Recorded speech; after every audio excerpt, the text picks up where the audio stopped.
Katie, do you want to come off mute and introduce yourself? Sure. Hi, everyone. My name is Katie Buckland. I'm a director here at TNTP.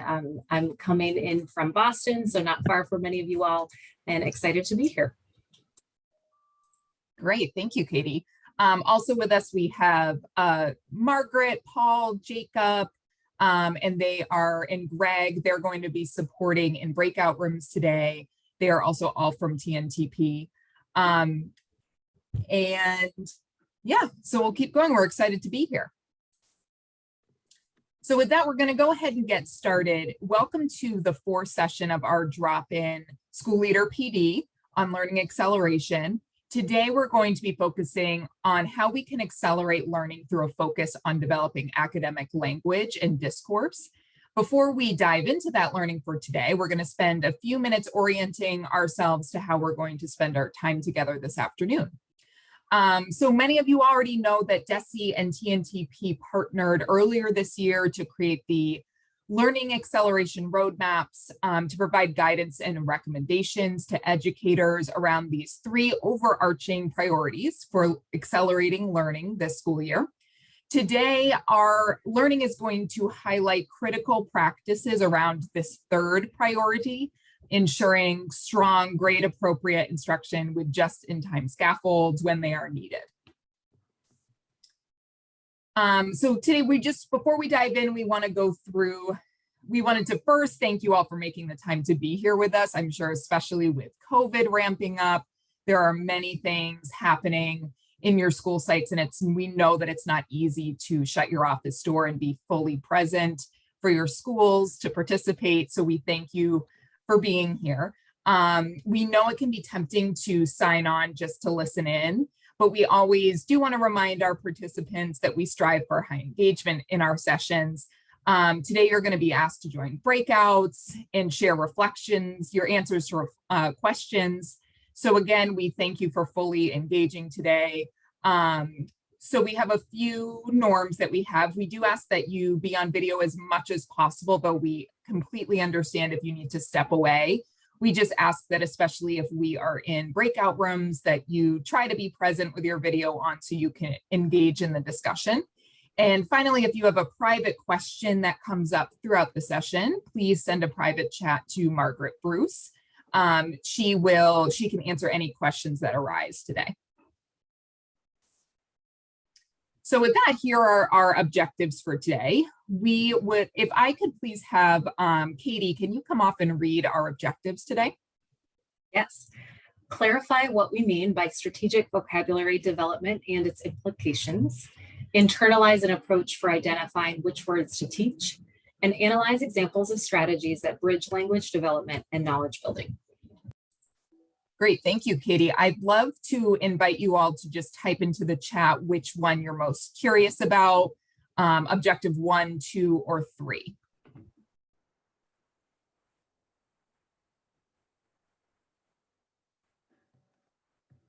Thanks for starting us off, Jeff. Seeing a lot of 3s come in the chat.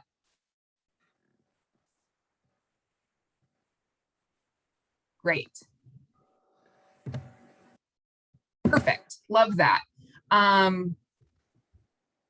We will certainly have a lot of time to analyze those examples of strategies. I know you want to dive into what you can actually bring back to your school site, so that is excellent. But we are going to start right here with number 1. It's important to first clarify what we need when we say strategic vocabulary development so that your plans can be purposeful. So to begin, we want to ground ourselves in a common understanding of strong literacy instruction. Evidence-based research shows that for roughly 70% of all children, learning to read requires that educators and caregivers work to develop students in 2 critical areas.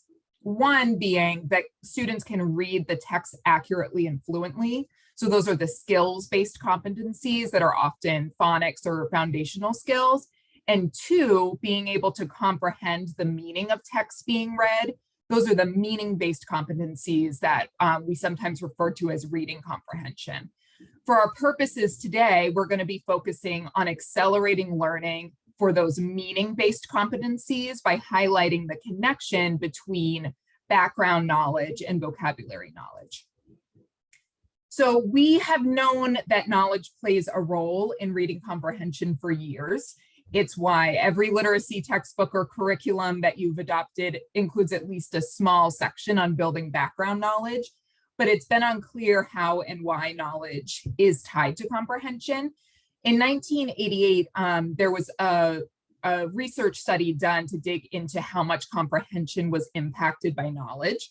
And so the researchers had 7th and 8th grade students read a short text about baseball, and they bucketed students into 4 categories. Those that had high reading ability, and that's what they considered the 70th percentile or higher on standardized assessments. Students with low reading ability, which is 30th percentile or lower, and then students with high knowledge of baseball and low knowledge of baseball. So you can see the 4 different groups here. And so I would ask you just to make a prediction. They tested them for comprehension using verbal retelling, reenactment, verbal summary, and rating ideas from the story in terms of importance. Which groups do you expect performed or predicted, which groups do you predict comprehended the most about the text and why? And I'll invite you to just type your responses into the chat.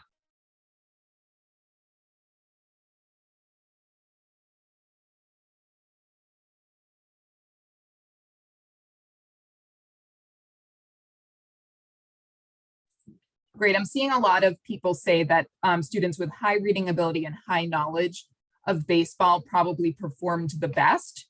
Who do you imagine performed the second best?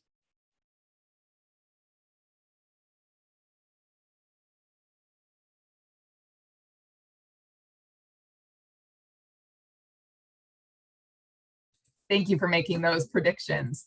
So yeah, most of you are spot on. As you can see, knowledge about baseball mattered far more than reading ability did. And the low reading ability students with high knowledge outperformed the high reading ability students with low knowledge. And you can see that there was actually a little difference between these 2 high knowledge groups, which shows that knowledge of a topic can have significant more impact on comprehension than generalized reading ability.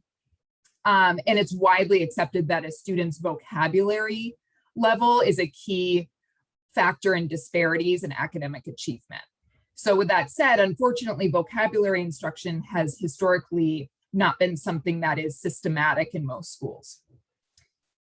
So a key component of strategic vocabulary development is understanding that connection between knowledge and relevant vocabulary. In other words, we want to be strategic about what words that we teach, how we teach them, and in such a way that new vocabulary development is in service of comprehension and deepening knowledge. So knowledge and vocabulary are tightly linked, just like 2 sides of the same coin. And as a student builds knowledge, they are building vocabulary related to the topic they are reading and learning about. And in doing so, they're exponentially expanding the number of words that they can comprehend, and that can transfer to other texts that they read as well. So in a previous session, if some of you maybe joined, was around building a student's schema. And we want to just connect back to that because knowledge and schema are kind of one and the same. Strong schema built up is like a sticky spider web. Any topic that you've built strong schema around is more likely to catch applicable knowledge and vocabulary. So what is taught is more likely to be easily processed and remembered. In contrast, when we try to learn vocabulary words in isolation, which many of you have maybe seen at your school sites, it doesn't commit to long-term memory storage. But vocabulary does stick when it's introduced as part of existing schema. So just to drop some brain science knowledge here, when we learn vocabulary words in isolation, there's a neural pathway that lights up, but the muscle doesn't thicken. And so it's only put into short-term memory and not long-term memory. But when we learn vocabulary that's in conjunction with existing schema, or built around knowledge, the pathway and the muscle thickens and the word is committed to long-term memory. So what about when a student is struggling with reading comprehension? I know many of you have probably seen that the instinct may be to remediate by providing students with a lower level task and text, which is certainly against learning acceleration. But as we've examined in previous sessions, this approach is ineffective. In terms of equity, the implications of this remediation in this context can be summed up through what's known as the Matthew effect, which is the rich get richer, the poor get poorer. And specifically, if you think about students who are multi-language learners and students with learning and thinking differences, if they're not exposed or given tasks that are grade appropriate or at the grade level requirements, they are not given the opportunity to grow their vocabulary knowledge, and the gap just keeps widening for them. So to attend to this gap and to accelerate learning, we have to focus on vocabulary and building knowledge so that they can access grade appropriate text. So now we're going to look at what this could look like in a classroom. When we say building knowledge, we mean that students are engaging in complex texts and having meaningful discussion about topics. Strategic vocabulary development requires an approach to instruction that builds knowledge through complex text and authentic engagement so that that schema is built. Several years ago, TNTP released a publication called Room to Run. In this publication, we talked with students and teachers about their experiences, specifically what students can do when they're provided with challenging and inspiring work. The case study we're going to look at today concerns the importance of knowledge building and vocabulary development. So in your handout, you'll see that there's a link to a case study that's titled Knowledge Matters, April's class. And we're going to spend 6 minutes reading. And just so you know, it's pretty long and you might not finish in that time, but that will be plenty of time for you to have a rich discussion. And as you read, please reflect on the questions on the slide. What are your first impressions of this classroom? What are students learning? Who is engaged? And how are second graders able to tackle complex texts and ideas? Note, we do want to name that in the video, students are grappling with the following task. Can Robert E. Lee be considered a hero? And we do want to name from an equity and diversity lens that this particular question is not one that we support now. This study is from quite a few years ago, and when we know better, we do better. But for the purpose of today, the task is to focus on how students are tackling and discussing complex text rather than on the prompt itself. So I will just orient you to focusing on the discussion that they're having and how they're accessing the text. So with that, we're going to take 6 minutes to independently read. If you want to turn off your cameras for this time, feel free to do so. And when we come back, we'll break into breakout rooms to discuss the 3 questions on the slide. 6 minutes to read.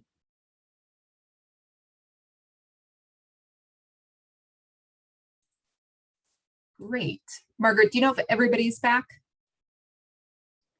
Just about. We're waiting on 2 more folks and I can check in with them to make sure they're all set. Okay, perfect. Welcome back, everybody. I hope you had some great discussions in your room.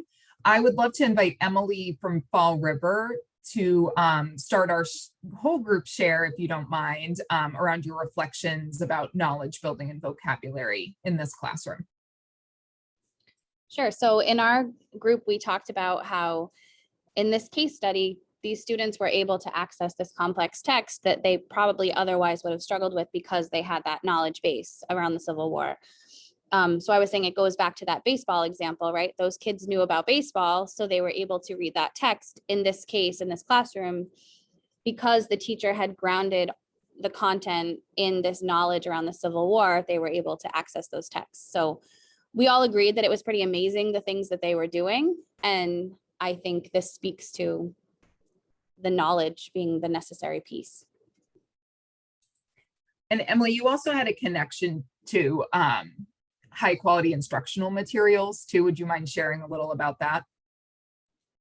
Yeah, so without trying to kind of throw the district under the bus at all, I feel like in In our lower grades, we prioritize ELA and math over science and social studies often. I feel like we don't give science and social studies a lot of time. They're quick to get pushed to the side, right? If we need more time for something else. And as a result, our kids are not necessarily getting exposed to that knowledge piece. So like, it's kind of the Matthew effect, right? Like in schools where they're getting this knowledge all the time. Yeah, those kids are accessing texts about those concepts. Our kids are not necessarily getting the opportunity to build that knowledge. Great, thank you.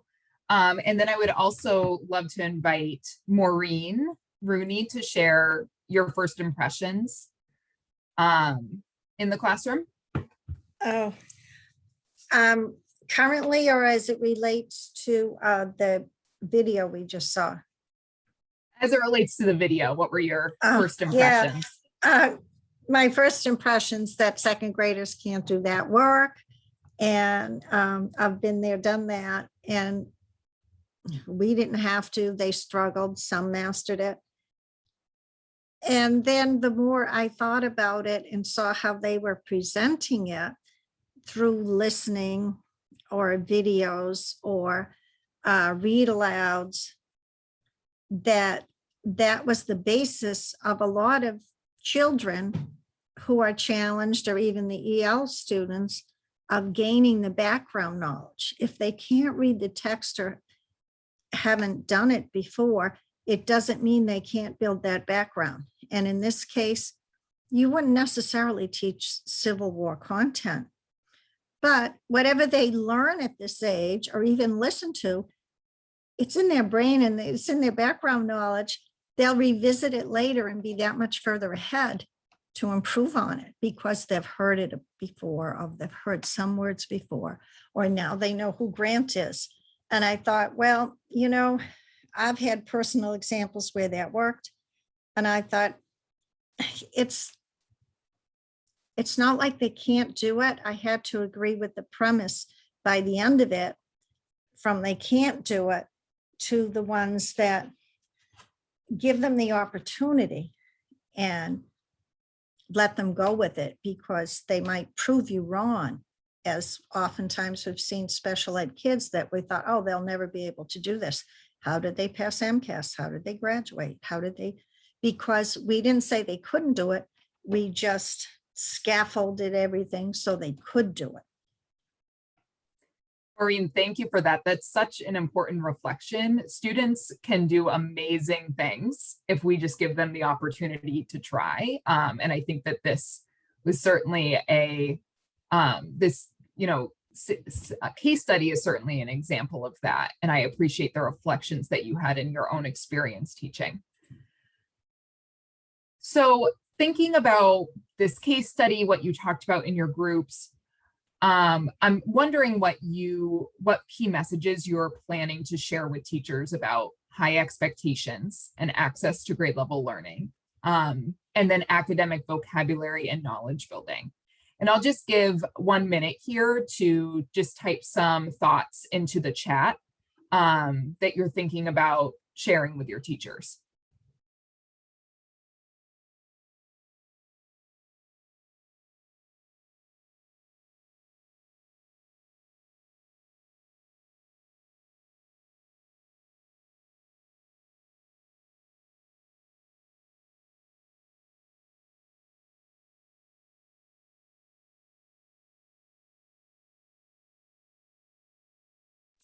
Great, thanks for starting us off, Kim.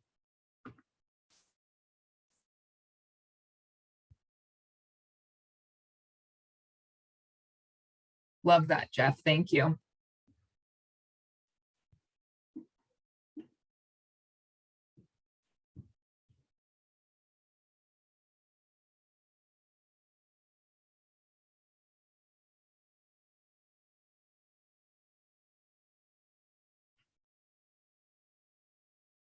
Yes, I love that, Heather. The emphasis on planning is key. Thank you for those reflections. Those are some great messages that you're taking away. I'll invite you to keep reading what others wrote in the chat, and feel free to keep putting in your ideas if anything comes up for you as well. We're now going to transition into our next objective, which is internalizing an approach for identifying which words to teach when you're thinking about building a strategic vocabulary plan. So there are two critical practices that align to implementing a strategic vocabulary plan. And they are, one, that you must have a strategic process for word selection, and two, you must implement routines that allow for the authentic interaction with new words. I'm going to go through this first practice, which is going through what a process could be for intentionally selecting new words, and then Katie is going to go through the second critical practice around implementing routines that allow for that authentic interaction with new words. So in the chat, I would love for you to share how are the teachers you work with currently selecting the vocabulary they teach, or how have you selected it in the past? And what is some approaches you've seen to vocabulary instruction in your schools?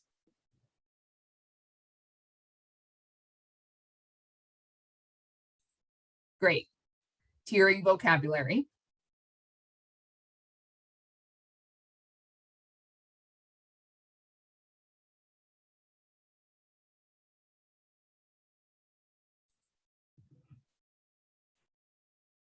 Great. So previewing content with those vocabulary word, morpheme studies, root word studies, excellent. Word banks.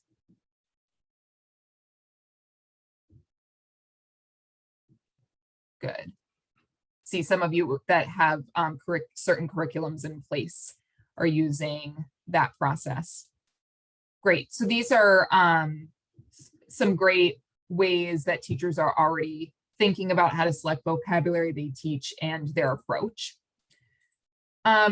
We are going to get started in kind of identifying how we would approach selecting vocabulary words to teach. And so I'd first like you to take about 3 minutes to read this excerpt from Harriet Tubman, Conductor on the Underground Railroad. If you look in your participant handout, you'll see a link to this slide deck, and you're looking at slide 18 on the slide deck to see this excerpt. And as you read, I want you to note every word that you think might give students in your grade a challenge. And just so you know, this is an 8th grade level text. So you could, if you can think like an 8th grader, what words do you think would be difficult for an 8th grader? And then compile your list. And then I'm going to ask at the end of the 3 minutes for us to share those word lists in the chat. So let's take 3 minutes to read the excerpt on our own, compile our list of words, and at the end of the 3 minutes, we'll share in the chat. Feel free to turn off your cameras again if you're more comfortable as you're reading.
Great, so start typing that word list into the chat.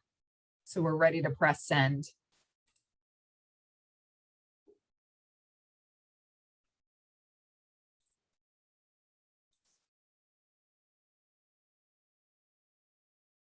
And yep, some of you have already started. Go ahead and start typing in the words that you identified as challenging for an 8th grade student.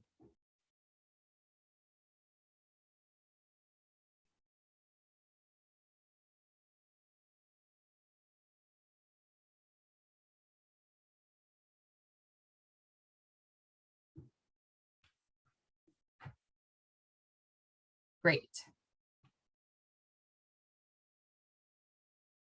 Yes, thank you. Lisa's identifying as well some phrases that students might not know and need some vocabulary instruction around. Excellent. So you're all coming up with quite a robust word list. I came up with 11 words that students might not know.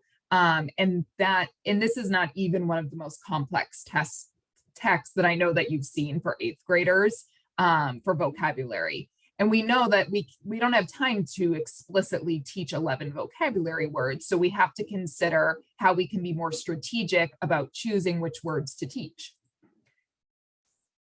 So this is when tiering comes into play. And I know many of you already reflected that this is how teachers at your school are thinking about choosing vocabulary words.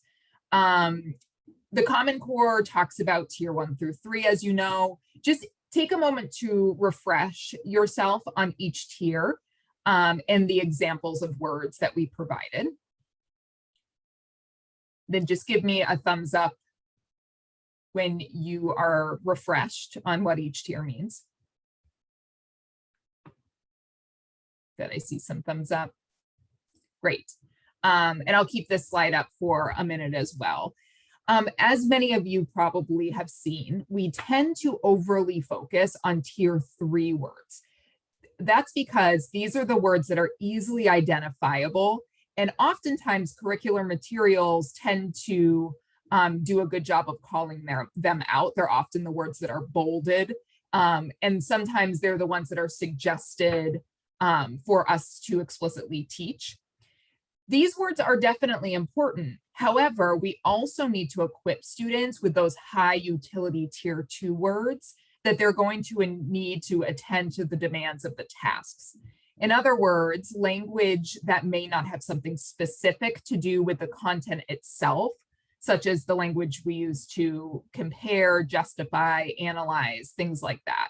These are the words that are also transferable across content. So if we think about developing vocabulary for students, particularly our multi-language learners, these are words that they're going to use and see over and over again, but they're not as familiar as those tier 1 words. So using the tiers as your guide is just a starting place. You could very well end up with still an extensive list of words if you just stopped here in your process. So once you identify your tier 2 vocabulary words, you have to make decisions about which tier 2 words to teach. So we can't teach every word in a complex text. So we have to think about which words are, 1, essential to understanding the text at hand, 2, are likely to appear in a wide variety of future texts or in tasks that students are asked to do, and 3, are part of a semantic word family, such as containing a prefix, suffix, or root that students will see in other words that can help them decipher the meaning. It's really especially important that the words selected really support students in understanding the complex text at hand so that they can get to that deeper meaning. So consider the words within the text which merit the most time and attention in terms of college and career readiness. You're still going to want to consider what background knowledge students are already coming with and their language proficiency. And this is potentially different than how vocabulary has been selected in the past. And so we're going to practice on the next slide, kind of determining which words that of that big list that you came up with that we would want to select to explicitly teach to students. So words that merit less time and attention are words that are concrete, oftentimes like nouns or things like that, words that you can just simply drop the meaning of, explain the meaning and move on. These and words that have single meanings that can be easily communicated and told to students. And the words that merit more time and attention are words that are more abstract or have multiple meanings and nuances. And it's not likely that their meanings or shades of meaning are part of the student's experience. So I want to go back to the Harriet Tubman article that you just looked at, and now think about, make some decisions here from the words that you identified. Here we want to decide what we want to teach and what we want to just tell students in the moment.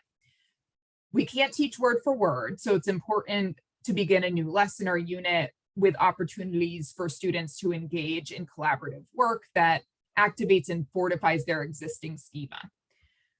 So in a minute, we're going to look back at the Harriet Tubman excerpt with groups, and we're going to bucket words into this quadrant. So which words can we decipher meaning from context? Which words require meaning to be provided by the teacher? Which words will require less time to learn? And which words require more time to learn? So let's head into groups again. We're going to go into random groups for about 5 minutes and just bucket these words from the excerpt, like I said. And when we come back, we'll discuss in groups kind of where we decided to bucket everything and give some rationale. And again, you're looking at slide 18.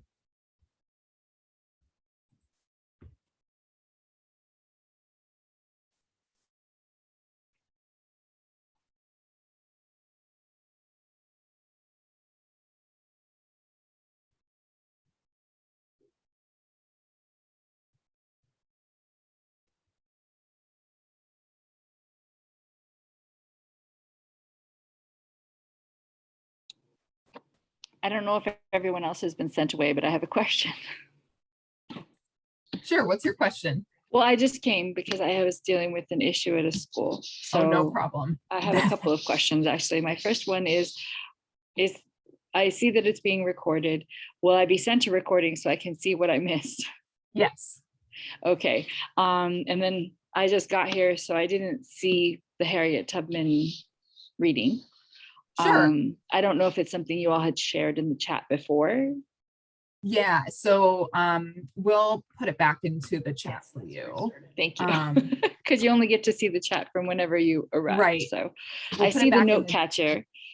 So if you look at the note catcher and you go into the slide deck for today, it's on Yes. slide 18. Got it. Okay. Yep. Thank you. And so if you want to just kind of look at it and kind of read, it's only 2 paragraphs, so I think that you could read it quickly and then kind of join a discussion. Agreed. I will take a moment to just take a look at what you've done so far. I mean, I'm an ESL coordinator, so like I get what you're going for here. So Yeah. at least there's that. So I should be able to pick up on it sort of quick. But I'm going to take a Yes. minute before I join the Definitely. group, if you don't mind. Thank you. Absolutely.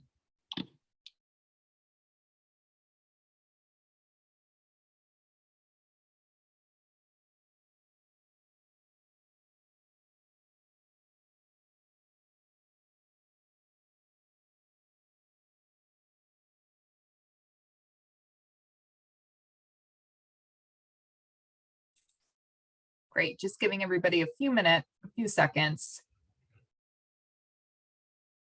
to come back.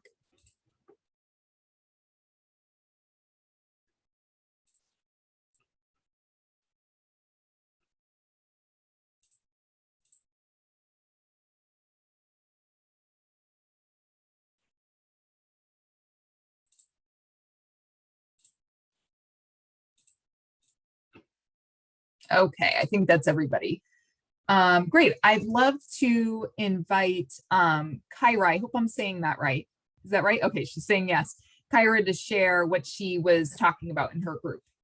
So we actually, Karen had brought up, which I thought was great, was actually one of the short phrases would be something that, because they were used twice in the quarter, that would have to be explicitly taught. The meaning would probably need to be possibly provided, because you can't really use a context clue that some students are taught to work on that, whereas things such as something that would require less time to learn, which could be such as the word whereabouts, because you can break it down into root words and the two words within it, or something, what was the other word? Whippoorwill. That could be done very quickly. Wouldn't require a lot of time. And then the other one that we had talked about is in the final sentence where it says taken to their heels. Another phrase that would probably very likely need implicit instruction, and the meaning would probably have to be provided to them, because again, that's another one where either using other strategies such as context clues, or looking at the root words and suffixes and prefixes probably would not be helpful for those. Thank you. Pretty much went through the whole quadrant for me, so I appreciate that. Well, I tried to pick a little of each one. Yeah, nice. Thank you. Yeah, so I'd love to, you kind of nailed it. I'd love to show our, what we came up with as we were filling out this quadrant on our own. And we did talk about it to the effect as being a phrase that would require more time to learn. So when thinking about explicit instruction, the reason why we would want to focus on words or phrases like to the effect and invariably is because they are abstract and have multiple meanings, but also importantly, those are words and phrases that students are likely going to see again and again across content in other texts. So those are words that warrant explicit instruction and more time for students to grapple and experience them. Whereas some of the other words, like Kyra was saying, you can just quickly kind of tell students the meaning and move on, so that they can access the text at hand, but not spend a great deal of time unpacking those types of vocabulary words. And so with that, and now that we've kind of discussed how to choose vocabulary words to teach, Katie is going to bring us through our next objective. Great, thank you, Rhiannon. So just like Rhiannon said, to ground us again in our objectives, we started the session by clarifying what we mean by strategic vocabulary development and discussed its implications. And we began to internalize an approach for identifying which words to teach and how to teach them. And now we're going to analyze some examples of strategies that really bridge language development and knowledge building. And so as Rhiannon mentioned before, there are two critical practices for strategic vocabulary development. One, teachers must have a process for intentionally selecting new words, similar to the one we already just went through. And two, teachers must implement routines that allow for authentic interaction with new words. And in this section, we're going to discuss this second critical practice, implementing routines. To get started, I'd love for you to share in the chat, what routines do your teachers currently utilize to engage students in new vocabulary? Again, I invite you to share your responses to that question in the chat. Great, thank you, Lisa, for getting us started with 7 steps process. Great, another 7-step, great.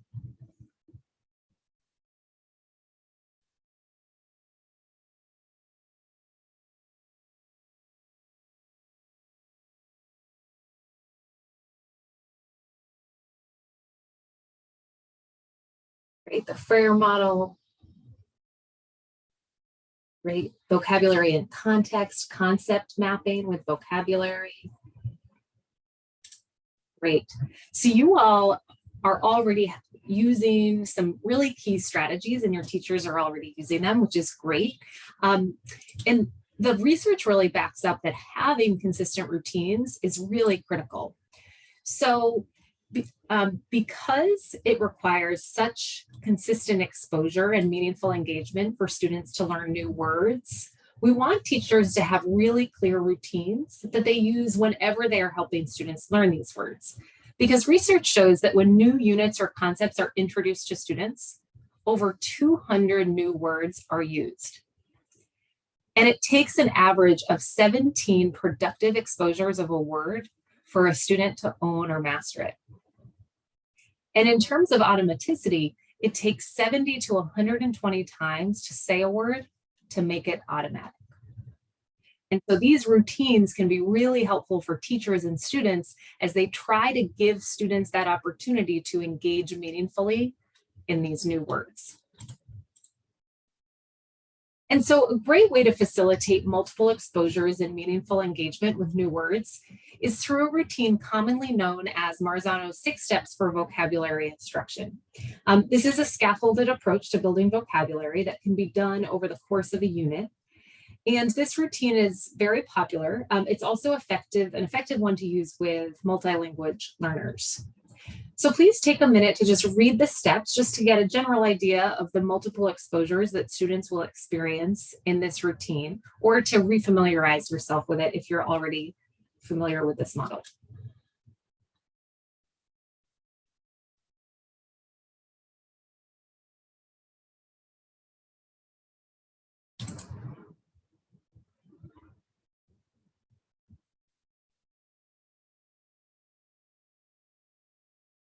So one important note is that we often find that educators tend to disproportionately prioritize the first 3 steps of the process, focusing less on the last 3, which are all about getting students really speaking with one another, using that new vocabulary. And so as teachers are using this 6-step model, it's important that they give students opportunities to engage in all 6 steps in order for students to really master the word. I also want to reiterate again that these steps take place over the course of multiple reads of a text or over the course of an entire unit. And so to help illustrate what this looks like further, we'll look at the first step, explain. And so in this first step, this is where direct instruction takes place. And the teacher will want to provide a description, an explanation, or an example of the new term.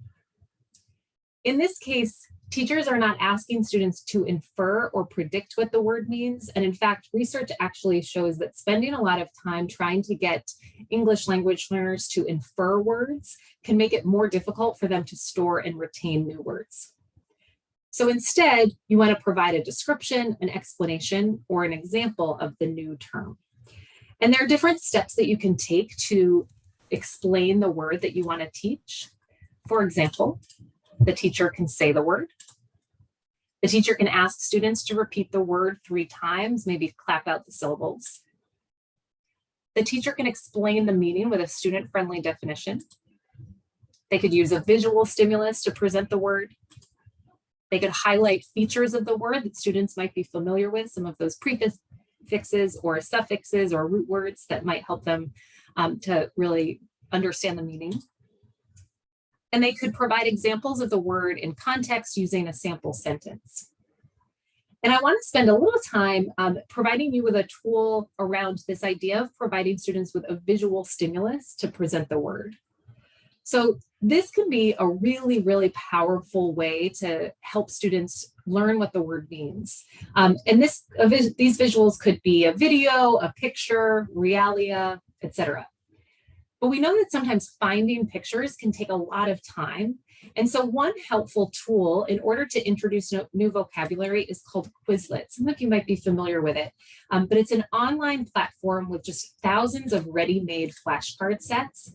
And you can even put in a curriculum name and unit, and you might find curriculum-specific resources. For example, you could put in Wonders Unit 4, and there might be some ready-made flashcards ready to go.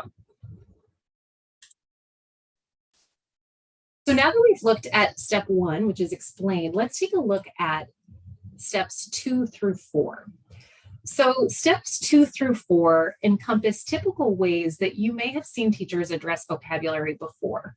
So students generally will engage with some sort of graphic organizer or ongoing vocabulary log, where they're able to capture how they are deepening their knowledge about specific words. Would love to hear your thoughts on the question here on the slide. What are the successes and challenges you've seen teachers and students experience with these steps and graphic organizers? I'll give you a moment to put your thoughts in the chat. What are the successes and challenges you've seen teachers and students experience with these steps and graphic organizers? Great. Students know the words in the moment, but don't have long-term carryover. Absolutely, Heather. Thank you for getting us started. Yes, takes a lot of time. Thank you, Brittany. Again, Sarah, reiterating that challenge of time. Great, lots of folks indicating that time is a challenge. Can be successful when they're consistent across classes, absolutely. And it can be helpful when there's a bank of words to refer to. And the non-example piece or the antonym is really helpful. Thank you for that, Jeff.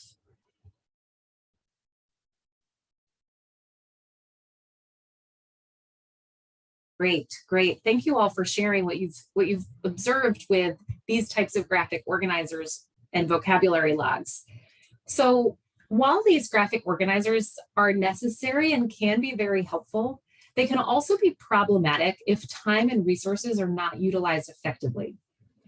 For example, we often see that these types of graphic organizers are completed just solely for the sake of completion, as opposed to being framed for students as a tool and a resource to organize their ideas and thoughts so that they can deeply understand the word. Additionally, since sometimes these are completed inconsistently or they're completed entirely independently, opportunities for students to engage in informal academic discourse are often missed. So what does this mean? We don't want to skip these steps. We just want to make sure that students are really engaging meaningfully in them. And while there is no one best graphic organizer, an effective graphic organizer will facilitate at least some collaboration and interaction with the new words. It will make sense to students, and it can be used throughout the lesson or the unit to support comprehension and knowledge building. And it can be helpful to provide opportunities for students to go back to the graphic organizer and add to it as they learn more about the words. So it's not just a one and done activity, but it's something that students can revisit so that they continue to build and deepen their understanding of the new vocabulary. So we've discussed the first step, explain, and then we've spent a little time talking about steps 2 through 4. And so now I'd love to spend some more time talking about the last couple steps, discuss and play. In these steps, the goal is to really hear students owning and being creative with academic vocabulary, and of course, incorporating their words into speaking and writing. And so let's start by talking about step 5, discuss. So step 5 is an excellent time to engage students in structured conversations where the teacher is asking students to have a conversation that is based in the text or the topic that they're learning while strategically using the target academic vocabulary. This step can also be challenging as it requires teachers to have a certain level of routines and norms and management. And so our best recommendation here is for teachers to really invest in the time that it takes their students to learn what it looks like and sounds like to have an academic conversation. And it can be really helpful if teachers can provide a clear model or a structure. And so one example of a structure that they can use is called Save the Last Word for Me. And this is a collaborative strategy that supports students in using complete sentences, clarifies thinking around a word or a concept, and builds academic language. And so we're going to watch a short video of this strategy in action. And as we watch, we invite you to consider these two questions on the slide. How does this exercise support vocabulary and knowledge building? And what structures did the teacher use to support accountable talk? So we'll watch the video and you can think about those questions as we watch, and then we'll move into breakout rooms to discuss.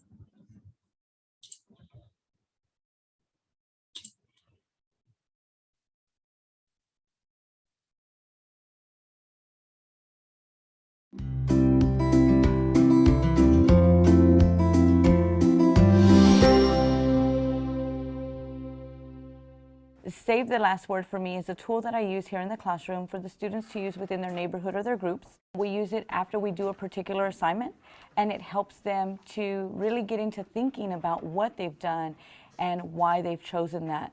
I give them 30 seconds to write down one word.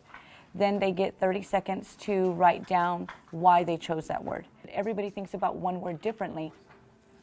Then they have speaking squares that they will share, and the first person will put his speaking square in and say, I chose this word. And the rest of the people at the neighborhood will have to go around the table and say, I think you chose this word because, and give their reason. Each time putting in their speaking square, and that's the only time they can talk. Now, north and south, I think you chose north and south because those are the two sides of the magnet. Then in the end, the first person goes back and says, I chose that word because, and gives their thinking. It helps the students just to understand where that person was coming from and their line of thought.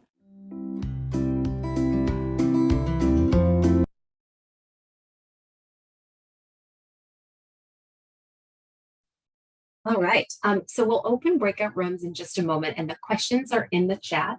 How does this exercise support vocabulary and knowledge building? And what structures did the teacher use to support accountable talk?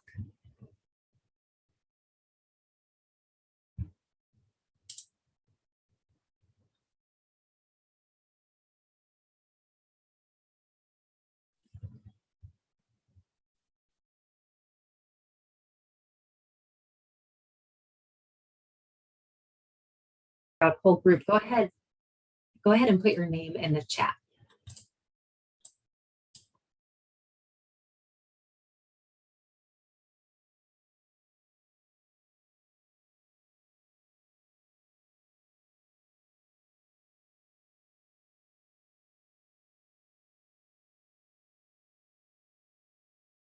Hey, I think everyone is back now.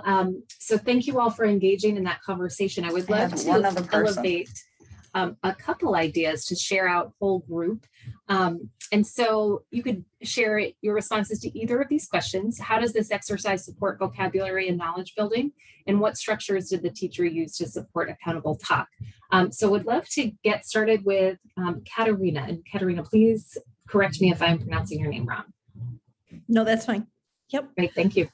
So I think our group basically liked the fact that there were structures in place, that the kids knew how to take turns, that they had some way to talk to each other. And we thought it was important because in seeing what everybody else was thinking, those were more iterations of hearing the word and using the word and ways to add to their schema, and maybe even some ways to kind of question each other in terms of how someone was getting to a certain place with the word. Absolutely, absolutely. It gave a lot of students opportunities to just engage with the words more, continue getting those multiple exposures in a really structured and meaningful way. That's great. Thank you, Katerina. Would love to ask Laura Donnelly, if you wouldn't mind sharing out some of what you discussed in your group, that would be great. Sure. I just said it was nice that it definitely had a routine set up and that it provided all students an opportunity to have a voice. And it also gave students an opportunity to speak when they felt ready. So they knew that they had to speak, but if they weren't confident on the word, they could listen to a few other people have conversation about the word before they jumped in and put their speaking square down, which I liked. Absolutely, a nice balance of sort of structure and accountability with also some element of choice. So that's great. Thank you, Laura, for sharing. Great. So we'd love to dive into one more strategy that is related to step 5, discuss. And in this one, this strategy is called talk moves. Again, some of you might be familiar with it, but it's effective because it really draws students' attention to the language that you expect them to use, and it provides them some effective supports as they're working to use that language. Students really need to know what you're listening for, what resources to use if they get lost, and how you'll hold them accountable to their own learning. And so similarly, we'll watch a video, and as we watch, we invite you again to consider these questions. How does this exercise support vocabulary and knowledge building? And what structures did the teacher use to support accountable talk?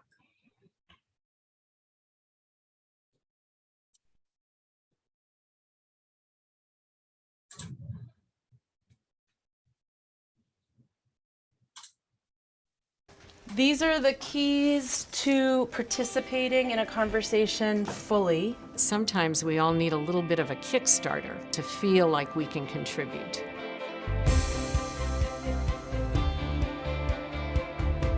Children are going to struggle a bit, depending on how confident they feel in speaking up in class. And yet this teacher wants everybody in the class to feel valued. So the kids are all learning phrases that can inspire other kids to contribute more easily. We're trying to build a conversation here that is a community of caring and respect. So look at your talk moves on the table today, and I have a Post-it note here for you. Talk moves are essentially sentence starters that students can use to get themselves into the conversation and to draw other people into the conversation. By the government, and they just can't figure out what to do. I taped the talk moves right on the table so that they would be ever present in everyone's mind. Today, I want you to keep track of your talk moves. Every time they used a talk move, they put a check on their sticky note. So if somebody at your table looks like they don't have a talk move check mark yet, invite them into the conversation. How could you do that? Say what do you think? Definitely. Would you use their name? Yeah. Awesome. Everything about activating a child's cognitive skills begins with activating their social connectedness. Verbalizing and using language and working with peers creates that kind of social stimulus that drives the development of the brain. I pretty much look at the thing every single time to see if there's something I could say, a clarifying question. Can you explain more about why he would get in trouble? He spray painted something on his rival soccer team's school, and when you ask a person a clarifying question, it's either, oh, I heard you said, or can you repeat what you said, or to add on to.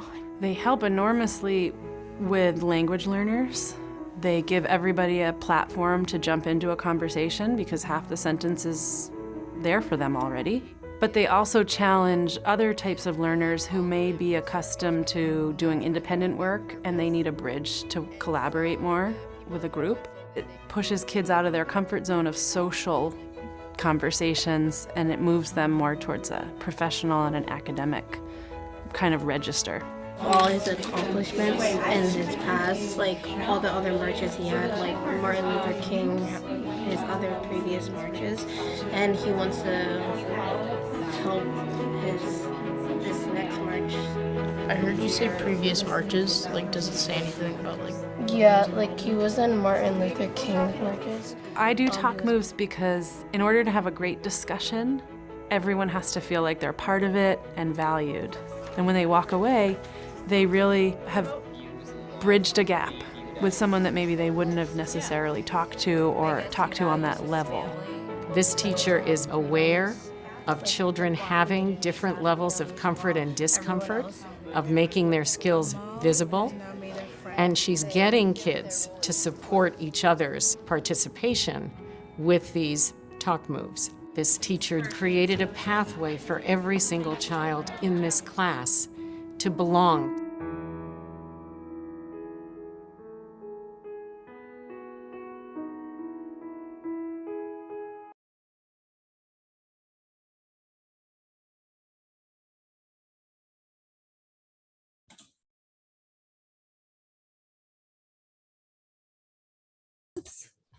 Okay, sorry about that. Would love to give you an opportunity just to work in groups again and discuss those same questions which are in the chat. How does this exercise support vocabulary and knowledge building, and what structures did the teacher use to support accountable talk?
And you should be able to see a breakout, an invitation to join a breakout room. If you aren't, sometimes it's in the more. If you click on more in the Zoom bar, sometimes you can see it there. You know, comfortable, are they comfortable talking in class? Are they ELL? With those prompts on the table, everybody has an opportunity to share. And it puts them all in the same playing field, so to speak. And I just love the respect that this type of activity brings, and making sure that everybody has an opportunity to ask a question or add something. Absolutely. Thank you so much for getting us started, Kristen. Really encourages students to share out and to invite each other into the conversation as well. And I think really fosters that respectful environment. That's great. Heather, would love to hear your thoughts. And so I think the whole piece of creating this routine environment, adding on to what Kristen said about students at various levels, if you're doing this as a routine, at the beginning, you might have those students who feel more uncomfortable participating in this way, but over time, in that routine structure, you know, they develop that comfort, they develop that level of safety and risk taking, and they're much more likely to participate more frequently. And so I think that that's really important to help build their confidence and communication. Absolutely. Thank you so much, Heather, for adding on that point. It's such a critical one. The more that teachers do this with students, the more comfortable they'll become with this routine. And the sort of quicker it will be to just set it up and start it. And the more easily students will be able to engage in the conversation and really be able to practice that vocabulary. Thank you so much, Heather. Donna, please feel free to add. Hi, I teach math, or I'm the dean of math, and we were just kind of talking a little bit about when there's words that are unfamiliar, even in the higher level grades, it's very worthwhile to have the kids repeat after me. And you feel a little funny doing it with like 9th or 10th graders, but when it's a word they're not familiar with, if you do that as a full class at first, then when they have these discussions, they're comfortable using the words. And we also were saying a combination perhaps of the sentence stems and a list of vocabulary words that they could interject into it might be helpful too, just in case they forget what their topic is or what they're supposed to use. Absolutely, Donna. Thank you so much. That came up. We did this session a week ago, and someone said, you know, I've thought about accountable talk moves for discourse, but not necessarily specifically for vocabulary. And one way to kind of make it really focused on vocabulary is to do exactly what you said. Maybe you include the list of words that you want students to use during the conversation. I absolutely love that idea. Thank you all so much for sharing your thoughts. So would love to just give you an opportunity to step back. We've talked about a lot, so just want to give you an opportunity to reflect. So as you reflect, you can think about these questions. How are teachers you work with currently selecting the vocabulary they teach? And what is their approach to vocabulary instruction? And so as you're thinking about your context and the teachers that you work with, would love for you to think about what are the things that you would like to start doing with teachers? What are the things that you maybe want to stop doing that maybe haven't worked for the team, or maybe haven't had the desired outcome? And then what are the things that you might want to continue doing, the things that are working well for the team, that the team likes, that maybe you've sort of learned, you have greater conviction about having gone through the session. So I invite you to just put in the chat. You could put one of these, start, stop, or continue. You could put multiple, however you want to reflect. You can just put in the chat, what would you like to start, stop, and or continue with your teachers?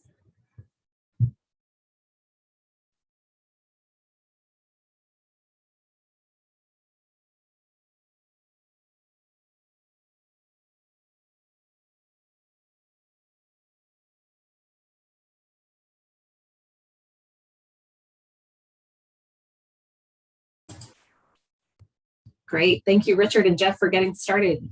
Had very exact same thoughts about starting Talk News. That's great.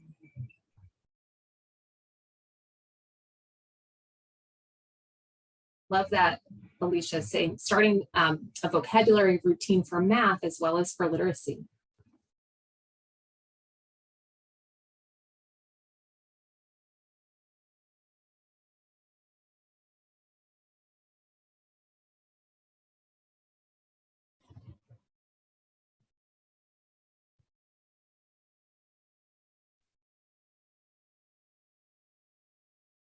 Great, aligning science and social studies topics with core literacy to create knowledge building units. That's great. Start using the grid with the 4 quadrants to help identify words that need to be pre-taught. Absolutely, I think that quadrant can be really helpful as a way to organize the words that need to be taught and how to teach them.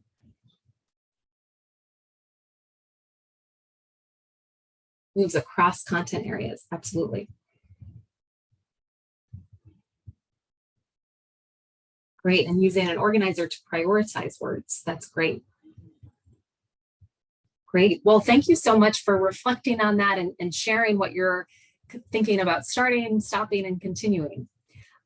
So would like to take a step back and just reflect on our objectives for the session. So we first started by just clarifying what we meant by strategic vocabulary development. We internalized an approach for identifying which words to teach and really looked at that quadrant that many of you have named in the chat as a helpful tool. And then we looked at some examples of strategies that bridge language development and knowledge building, specifically by digging into Marzanos' 6-step process and seeing a few of those steps in action. And so now, would love to just give you an opportunity to reflect and think about how you could bring this work forward in your context. And so we're going to move into some work time where we'll spend some time thinking about how to support teachers with planning for strategic academic vocabulary. And so when we think about leader levers, these are things that leaders have at their disposal to ensure that they can systematize change. And so we think about expectations. So as a leader, you want to think about what are the precise expectations of adults and or students? What are the tools? What tools will adults or students need to meet the expectation? Will they need documents, technology, texts? And what supports or development do adults or students need to implement the system? Might they need professional development or training or coaching? And then that ever elusive lever of time. What time will adults and or students need to learn and refine implementation? And how maybe could you adjust time to provide what is needed when it is needed? And so we invite you to just consider these 4 levers by first doing some independent reflection. So as you think about taking back some of these ideas to your school, what are some of the expectations, tools, support, and time that teachers might need in order to address the challenge of really strategically building vocabulary? So I'll set the timer for about 4 minutes and just give folks some independent think time to consider these questions. Any questions before we begin?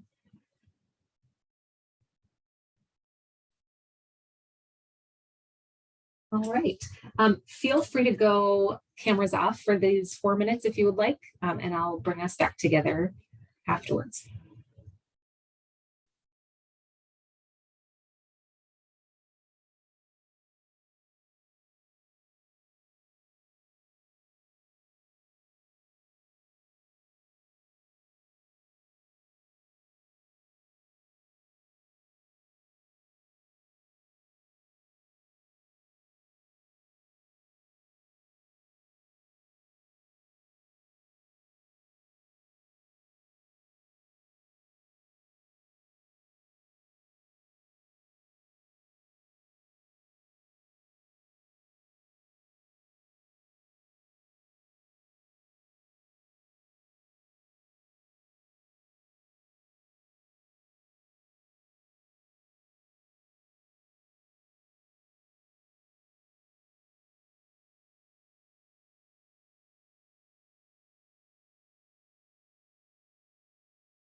Thirty more seconds to reflect independently, and then I'll bring us back together.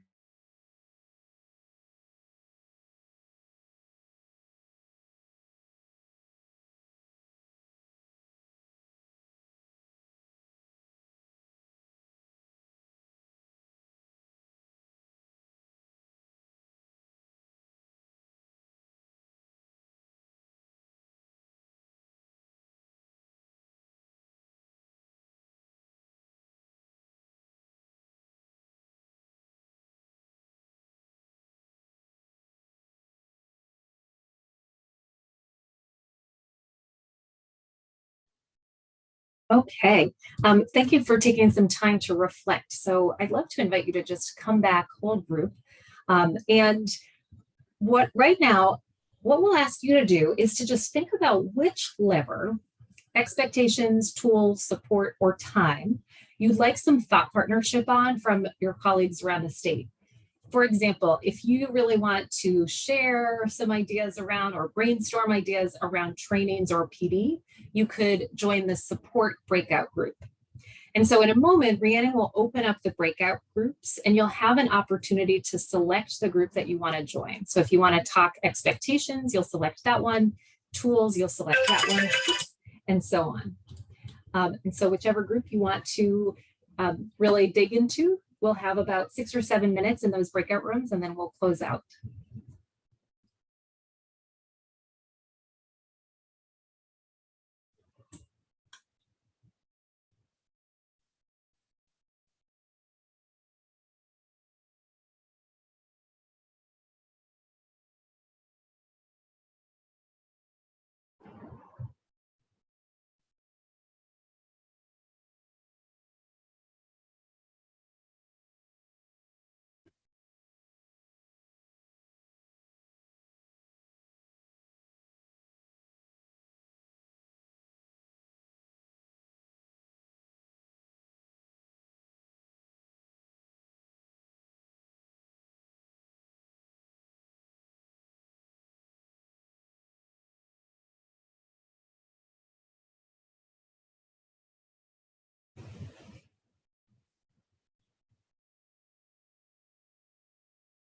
My TNTP colleagues, feel free to join whichever group you'd like to share out, and we could have just one or two folks in each one. You don't see an option to join a breakout room. Sometimes if you click on more in your Zoom toolbar, sometimes it's hidden there.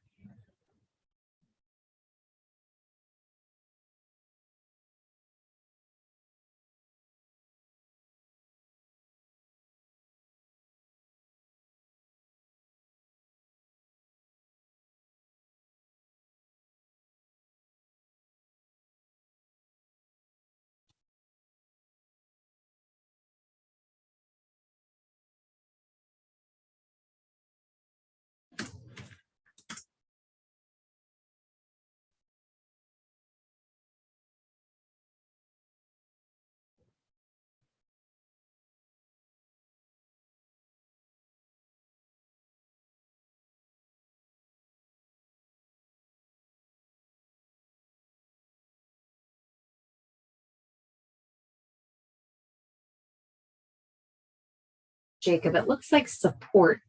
Oh, great.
Okay, welcome back, everyone. Thank you all for engaging in that. And hopefully you were able to get a few ideas from just how others are thinking about implementing this. And so to wrap this up, I just want to give you an opportunity to share your feedback. We want to say thank you so much for taking the time to be with us today. We know that things are incredibly busy and it can be hard to shut your door and be present, and just we have so enjoyed working with you all this afternoon and hearing your thoughts. We also take your feedback incredibly seriously and really pour over that feedback so we can continue to adapt and improve upon these sessions. And so my colleague will put the survey in the chat. Looks like great, thank you, Rhiannon's already put it there. And so if you don't mind just taking a few moments to provide your thoughts, that would be great. And if you have any additional questions or just any come up as you start to implement them, please know that we are resources, and feel free to reach out to me or Rhiannon via email. And we also just encourage you to follow TNTP on social media. And so if you have that survey open, and you are filling it out, first, thank you. And second, you are free to log off. That concludes our session for today. So thank you again, and I hope everyone has a wonderful, wonderful day, and hopefully the snow is not too bad this weekend.